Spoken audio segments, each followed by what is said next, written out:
a lion in Nigeria is still lion in UK, right? So why are you changing? You just moved from one place to another. So rediscover who you are. Statistics show about 7 in 10 people suffer from imposter syndrome. What I was going through was lack of confidence. I could literally go to the mirror, ask myself again, what's happening to me? Who am I? Where did I leave me? Thankfully, Ebere was able to find herself again and turned her struggle into a call to service and to awaken other women.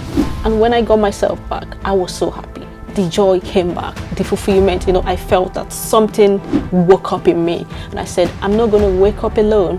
I'm going to wake every other black woman up. Now she's built a community of over 500 women who she's inspiring and mentoring to build businesses and find their voices again. If you're just coming into the UK for the first time and you're feeling lost already, you don't know where to start, there are 5 things I want you to do. First of all, women advocate, serial entrepreneur, and community builder. This is Ebere Okafor, and this is Critical Factor.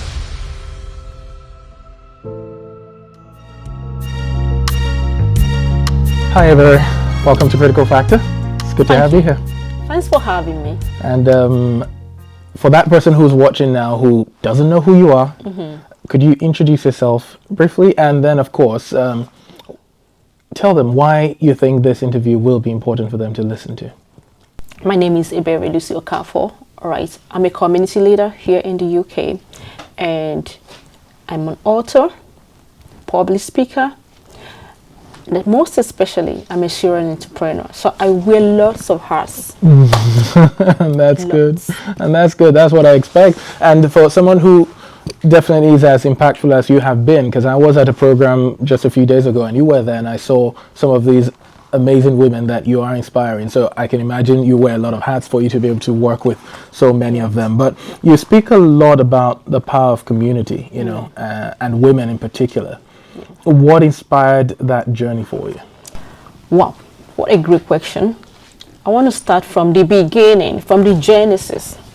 Okay, I moved into the UK, that was April 2022, on the 4th of April. So we came to join my husband here, and then he was doing his master's. I came with my son, and coming here, I kind of realized that, it was a bit of struggle to settle.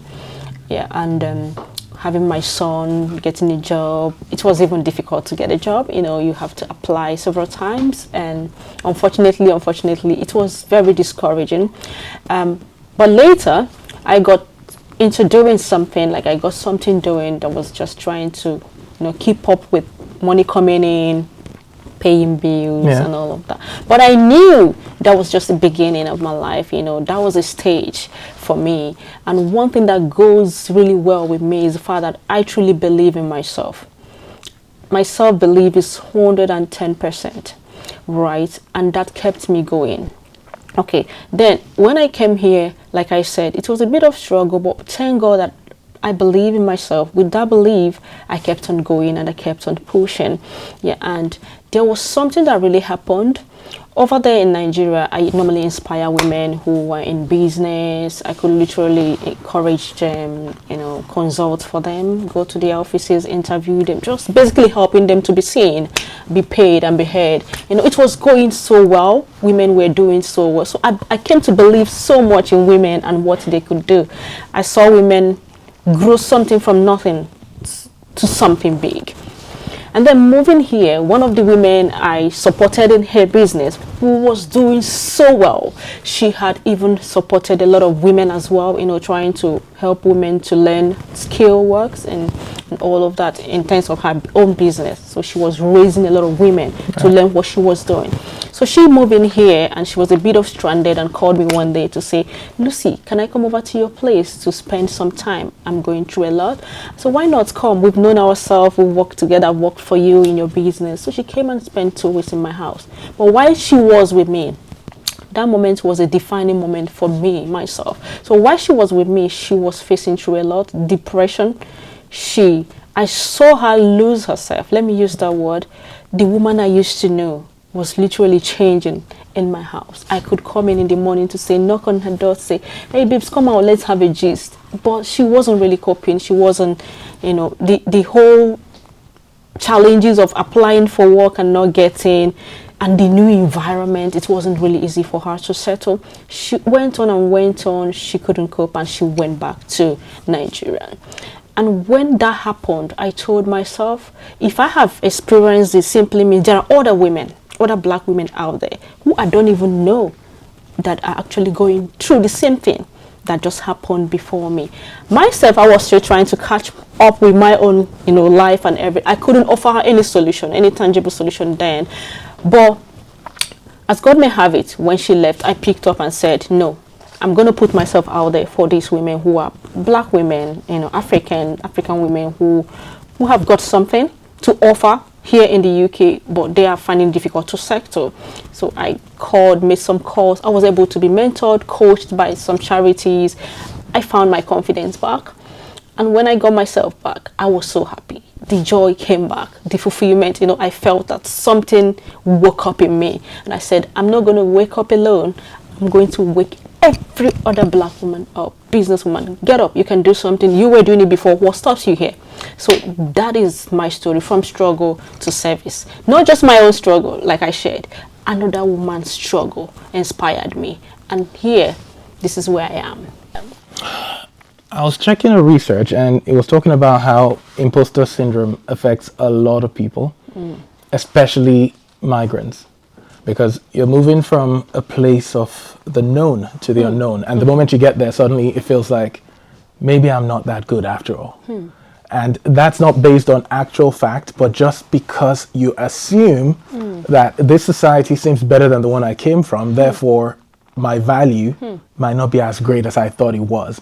So I can absolutely relate with that when you say this woman came and couldn't find herself. But then you said some charities came into the picture and mentored you, and that basically changed it for you. Do you want to talk a bit more about that? I mean, what exactly did they do, and how did that transform your mindset? Oh my goodness, I'm giving a shout out to Milling Charity. I'm going to make sure they watch this video because they really did a lot of work on me.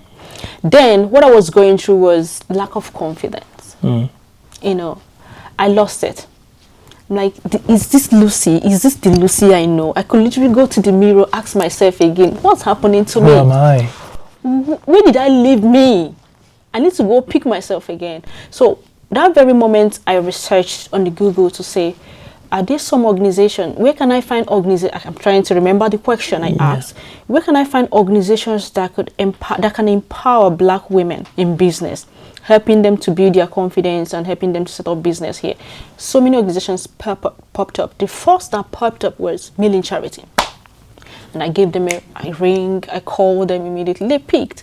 Who is this? This is me. I am Lucy. I came into the UK. I think that was in 2023. This was happening just a year after I moved in. And they said, oh yeah, we do. We support black. We're inclusive. We train women in confidence building on how we get started and get going.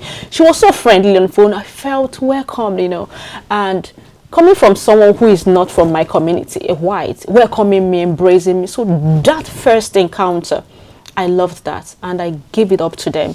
So, and I asked them, when next is your training? When can I come? They say, you can come in maybe tomorrow. I will be at the office where we will catch up, and from there I would give you. The next day I was there. In fact, I was there earlier than the time she gave me, because that was what I was looking for. I was looking for a solution. I was looking for somebody to hold my hand and bring me out of where I was moving, because I was moving down.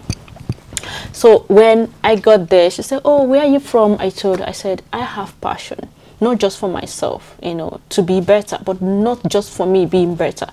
I have this strong passion to help other black women who are in business. Oh, that's fine. That's why we're going to help you get started. They were so happy I took that bold step, because by the time I finished my course with them, they made a portrait of me in their office. So people would, we saw your picture there. I was referring people to them after that experience. The first course they taught me was building your confidence in business. That course changed my life. So I would boldly recommend them. There are people who are really doing well for others. Honestly, it's just, where can you find them? Where are they? The moment you can find them, you are blessed. So they changed my life. They changed my mind. So they made me to believe that It doesn't matter where you're coming from. You are here already. Make the impact, feel at home, bring out all that you can bring and be a blessing to the environment you found yourself. And I said, oh, really? So me too can actually do something great here. And I picked up. After the training, I did so well. I was certified. I told them, okay, it's time for me to help other people, because I had a strong experience with one of my women who I helped over there. They were so, really, we're going to get you get started. We'll help you register your organization. So they literally held my hand, and I'm so glad I met them. Awesome. I mean, I love that, because I believe that's what then transitioned you into Biz Women. Yeah. But then again, I was researching, and I know you already had a similar community back in Enugu before even coming over.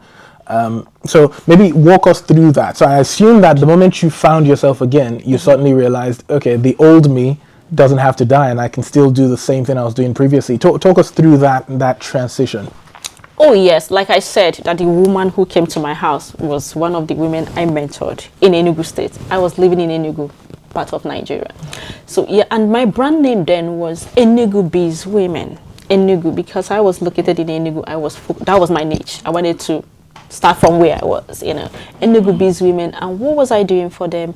Helping them build confidence as well, helping them to understand that they need money to do better as women.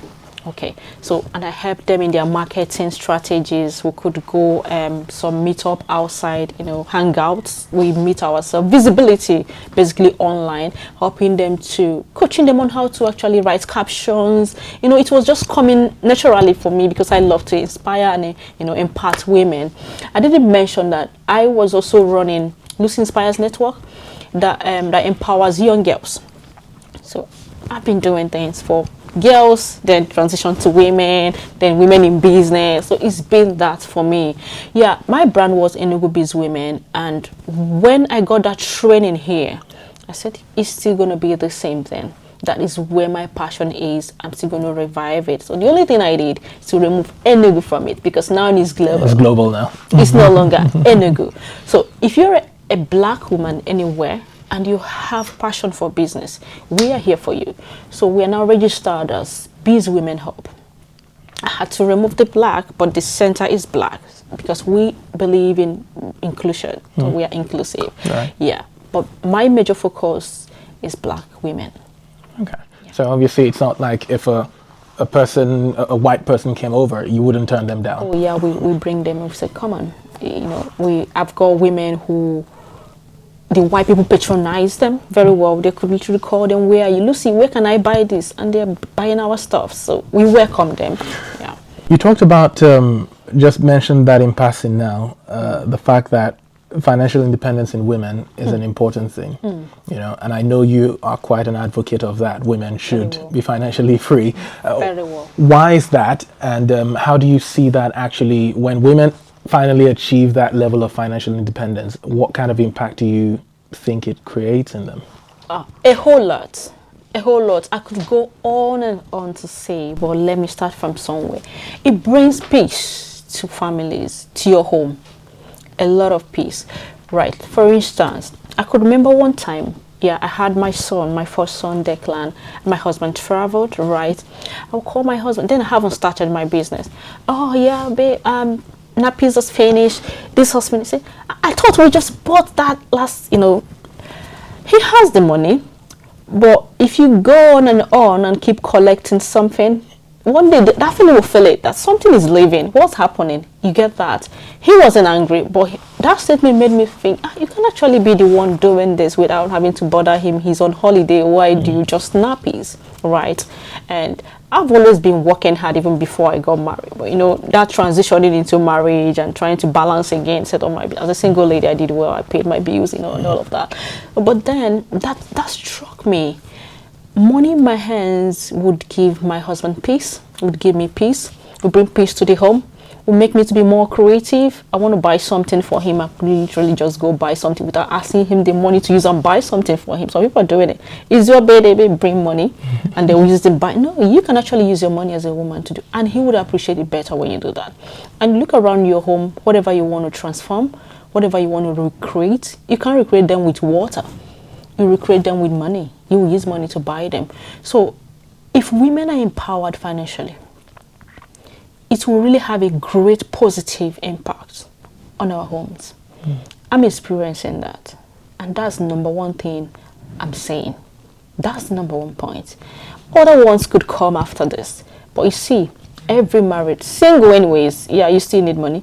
Married women should have money. They should be empowered financially. Awesome. Get busy, get doing something, get money.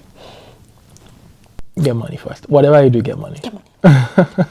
Give me 30 seconds to interrupt your interview very quickly.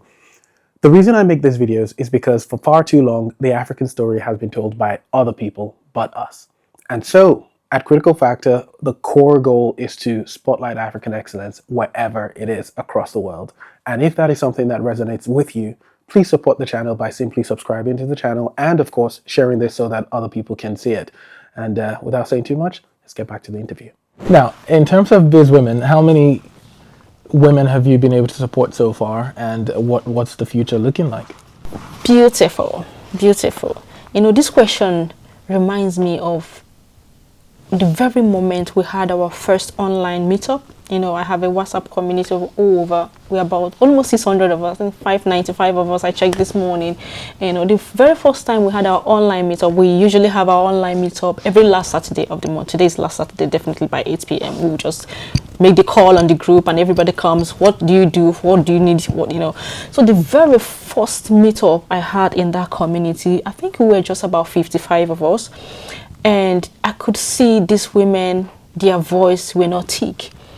You know, they needed that platform. You could still see that fear. Oh, I'm happy I am here. You know, I have this idea, but I don't know how to start. It was very interactive. You know, one of the women that shared, oh, Lucy, I can make bread. I just make it for fun. I said, make sure you call me after this. I'm going to tell you how to transform it to business and you start making money. Before she moved to London, she had her own restaurants. She called me for the opening. You know, she moved to London because of visa and all of that. She called me for the opening, and when I showed up, the husband came to say thank you. That very first moment of making calls and, you know, consulting for the woman, just calling her and giving her tips on how to transform what she loves to do. You can make bread, you can make cakes, you can make a lot of things. Why not turn it into business? Now she can cook. She's a Ghanaian, so she started making Ghanaian foods. People were loving her food. She set up a restaurant. That's not the only one. We had about 5 women last year who called me for their maybe salon opening from our community. Amazing. A lot of them are doing so well and they are going places. And one thing I tell them is, see, we don't play small in this community. We are not for, no, we are royalties, we are queens, right? You start here, but you're not stopping here. The sky, right? Target the biggest, the highest. And they've conceived that mindset. Lucy, yeah, this is my small beginning, but this is the picture I'm seeing. I said, that is it, girl. That's what I want for you. You know, so many of them, I was so happy. Oh, come, I'm opening my pastry shop. They're now doing so well. No longer doing it from, you know, small. They now believe that they can serve the environment with what they have, with their business. And people are coming to patronize them. That's transformation for me. That is transformation And I'm indeed. happy. That is transformation, taking the little and just helping them develop it into something significant. So let's do a practical thing then. So assuming I'm a woman who has found my way here to the UK, like you say, and I've lost myself, but I'm trying to find myself again, and this person is listening right now, can you give them a 5-step framework, for instance? What are the things they could do right now practically over the next 1 week or 2 weeks to actually transform their lives and find themselves again and begin to set roots again out here? I'm going to pull out my course. Yeah, so I have 5 strategies that can help everybody, not just women. If you're just coming into the UK for the first time and you're feeling lost already, you don't know where to start, there are 5 things I want you to do. First of all, rediscover yourself. That's the first thing I want you to do. Just sit down to tell yourself that this is me. And coming to the UK is just a movement. You just moved from one place to another place. Because a lion in Nigeria, lion is your identity. So why are you changing? You're still lion in UK, right? So what changed? You just moved from one place to another. So rediscover who you are. If you can do that, another thing is clarity. what do you want to do with your life here? What do you want to spend 10 years of your life in the UK doing? You might not start with that, but finding clarity would help you define the path. So that's the first. I've said the second thing. Another one is community. Oh my goodness, I searched for community for months before I found one. And it could be your church. Community is not far from you. It could be your church. So you still go to church, but you still feel lonely. Why? You need to, accept the fact that this is a community. These are people like you. These are your people. Mingle with them and grow from there. Another one is communication. I tell my women this. You see, communicating your vision is very important. You need to communicate it to somebody. You need to tell people. I move around with my business card all the time. I see in the bus, hello, this is me. Who are you? This is my card. This is what I do. Yeah, you need to communicate it all the time. And the last one, I just want to give 5 words. This is now collaboration. Our people don't collaborate. Collaboration is the way forward. Is the strategy, not competition. So what we think is, because he's doing what I'm doing or she's doing what I'm doing, we're competing. So I've made my women to understand that in this community, we're not collaborating. We have like 10 people doing hairs, we're fine. We can collaborate with each other and do something unique. So now my women are beginning to understand that. If you are into makeup and I'm into hairs, come, let's have a shoot together. You make me up, you wear my hair. And they are growing very fast. Only you can do it. You see that collaboration part? We need to speak it louder. You see, networking, working with people, because there's something you have that I don't have. There's a strategy you have that can work for me that I don't know. But when you pull it in and I pull mine into yours, you see what magic you guys can create. So I've seen that work for my women and it's magical. So self-belief, clarity, very important. Community, communication, collaboration. Amazing. Love that. And I hope to that person who's listening, you take whichever is most important to you right now, where you know you're most deficient, and just get to work doing something.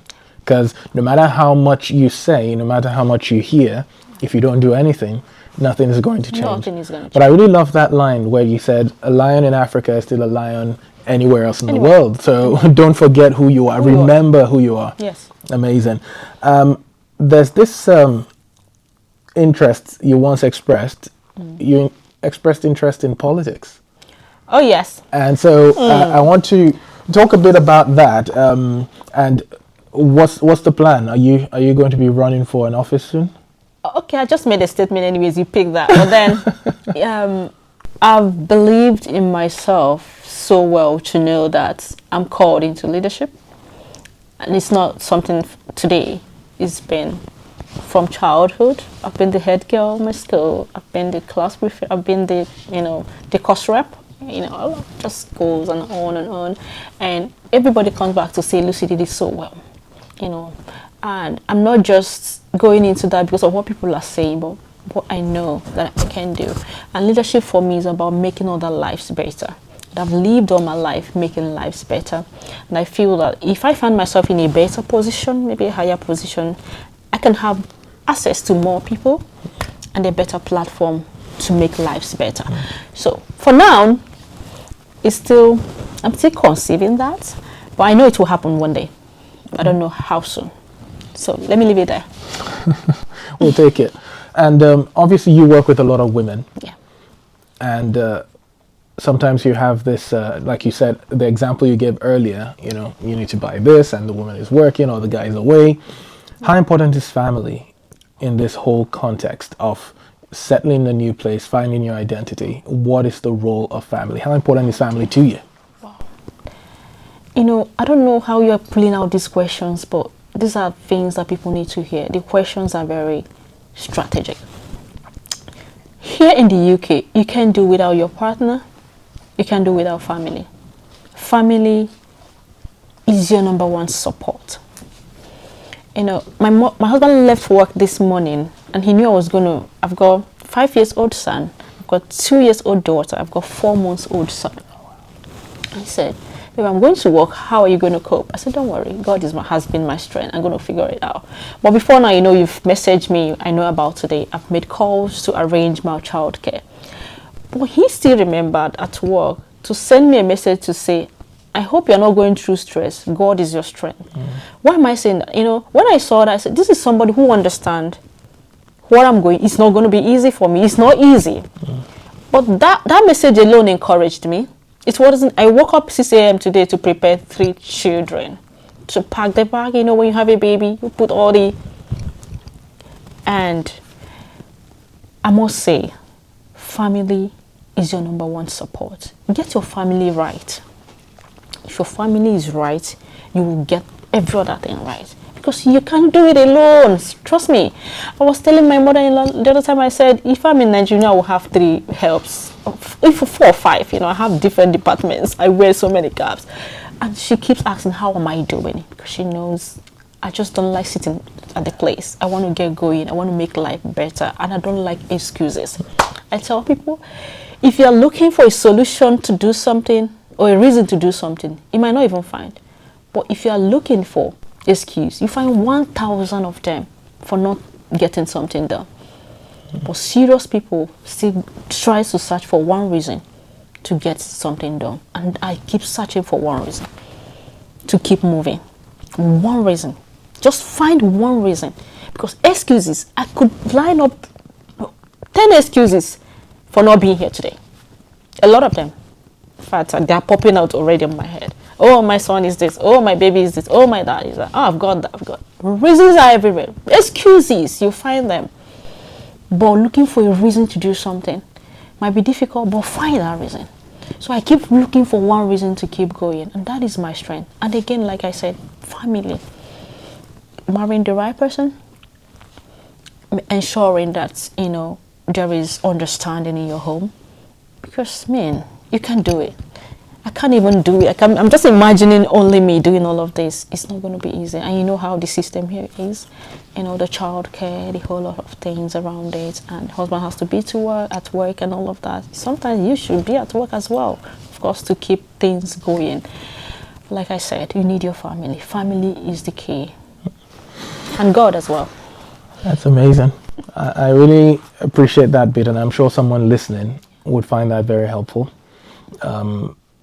2 more thoughts that come to mind as we try to wrap up is this balance between the shifts that so many people have to go through. You're trying to work to make ends meet, but then there's the reality of your purpose, the lion in you that wants to roar. So to that person who is here listening and saying, well, I wish I had more time to do that. I wish I had more money so I could do this, but I'm really stuck. I have to do this other thing. What would be your one piece of advice to them? Okay. I would say, don't give up on your dream regardless of anything. I know you need the money. I know you need to go for the work and all of that, get the money, pay your bills. But your dream, your vision is what will eventually give you fulfillment. So you need to set priorities right. And then what is your scale of preference? What matters most to you? If your goal, your dreams, your vision is what energizes you, gives you inner joy, peace, and fulfillment, then you shouldn't have any reason to leave it. You might not make all the money now, but keep building that thing. I don't have all the pounds, but I could tell you, I'm building every day. I'm building my vision. I'm building my dreams. I'm making sure that every day I'm contributing to that thing that I want to do with my life. So if the job you're doing, or maybe trying to pay bills, is not what is going to give you the actual fulfillment you want, I wouldn't say leave your job, because the money you make from your job, you need to even invest it in building that one thing. Yeah. I go for a job, my husband works, I work sometimes, and then I put in the money to build that one thing that I want to keep doing. I just want to tell you, don't give up. It's not going to be easy, but by the time you have built that one thing, you'll find balance. So for now, you might not be balanced, but don't give up on that, because you won't like it. Had I known, it's usually painful. Had I known, I would have done it like this. Had I known. So don't chase all the money and leave your dream. Just a little money. Put them in the dream. Keep building the dream. Because that is you in 10 years. That is you in 5 years. That is you in 20 years. Why would you leave it? Because when you get to 20 years and you look back, you did nothing. You won't like yourself. You won't like yourself. So keep on going. Brilliant. On that note, we have a closing tradition where we ask people what they think is the critical factor to their success. So for you, as a serial entrepreneur, an impact creator in the community, what is that one thing that you would say has been the critical factor for you? For me, my audacity. Right. I will always tell people that the universe will reward you at your level of audacity. It's very important. Know what you're doing. Know the message you're communicating. Know the problem you're solving clearly. And chase it with courage. Chase it with courage. When you communicate, because people will pay you for your courage, not actually sometimes for what you know how to do. There are people who know how to do something, but they're not courageous about it. People out there, your clients, the people that you think should buy from you, might assume that you're not good enough because you don't back it up with courage. So where is your audacity? And that is why I said, if you are clear that you know what you're doing, then bring courage to it. Clarity and courage, you're there. Awesome. Yeah. Thank you so much, Ebere, for being here. We really appreciate your being here. All the links for how people will find you, we'll put that in the description as well. So if you want to connect, we definitely highly recommend you reach out to Ebere. But yeah, that's been amazing having you here. One more thing, am I allowed to say? Yes, please, and then yes, go for it. I wanted to, I think I told you about it. There will be an event coming up in June. Oh, yes, 22nd of yes, June, please. And it's just going to be about Market Day for my women. We call it our Biz Women Market Day, where I bring these women in a particular place to showcase their crafts, their business, their product. It's usually amazing. And I'm looking forward to Black communities to come and support our women. I'm expecting them wherever they are. Please come and join us, come and support us. And it's going to happen at Northumbria University, Domain Hall, on the 22nd of June. See you all there if you're watching. Awesome. Thank you. All right, make sure you turn up. Please. I certainly will try to be there. So yes. Yeah, so hopefully we'll catch up there. Oh, thank you so much. Thank you once again, Ebere. It's been lovely. Thank you. Cheers. Thanks.